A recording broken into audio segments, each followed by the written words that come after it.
So there was room for my three sisters, myself, and my mom and dad. At that time, they owned a little over an acre of land. We had a chicken coop out in back. When Mom wanted to take us kids to town to buy school clothes, we'd catch the interurban down at the corner of 110th or up at 105th and catch the bus and head downtown. There were only 5 houses on 35th when we moved in. Next to my folks, where the creek is, on the other side of that was the Bolt family residence, and then the rest of it all the way down to 110th was pasture land. Right over there used to be a big nursery. That's where I live. That's where you live? Okay. Yeah. So us kids would play throughout all of this. There was no swamp here, no pond. You had the creek running down, and we'd fish in it. I'd watch salmon come up in the fall. It was amazing. It was a great place to grow up. Nathan Hale in the community center did not exist. There was a 9-hole golf course over there. I used to stack CMU blocks up in the creek, back up the water, fish golf balls out, take them across the street and sell them. It was pretty amazing to grow up here. Nathan Hale was built in the early 1960s. I think the first graduating class was like 63 or 64. And then came the community center after that.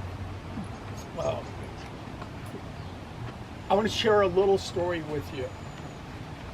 And it deals with all these giant or large sequoias that you see, especially as you come in from 35th. I have an aunt and uncle, or had an aunt and uncle that lived down in Eureka, California. And every year, Mom and Dad would throw us kids in the station wagon and we'd go down there and visit them during the summer.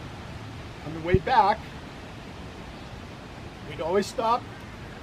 Dad would buy Mom a burl, a redwood burl, bring it home, and she'd try to get the thing to grow. Invariably, it died.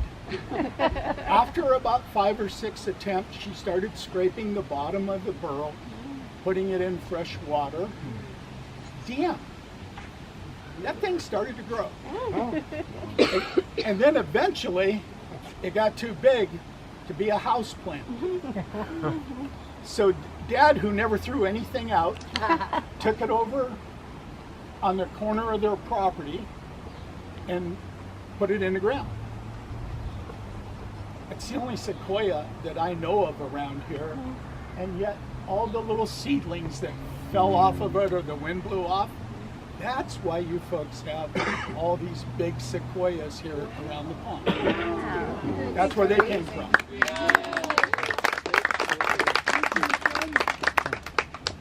My folks love this pond. They love coming over here, walking a couple of times a day, meeting all you people and many others. They just, really, really liked it. Nancy, my wife and I, tried to convince them at one time to move up to Bothell near us.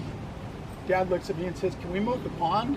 Yeah. And I said, "Can you move us?" "I don't think so." He says, then we're not moving. So here we all are. So anyway, they've met a lot of wonderful people here, and I really appreciate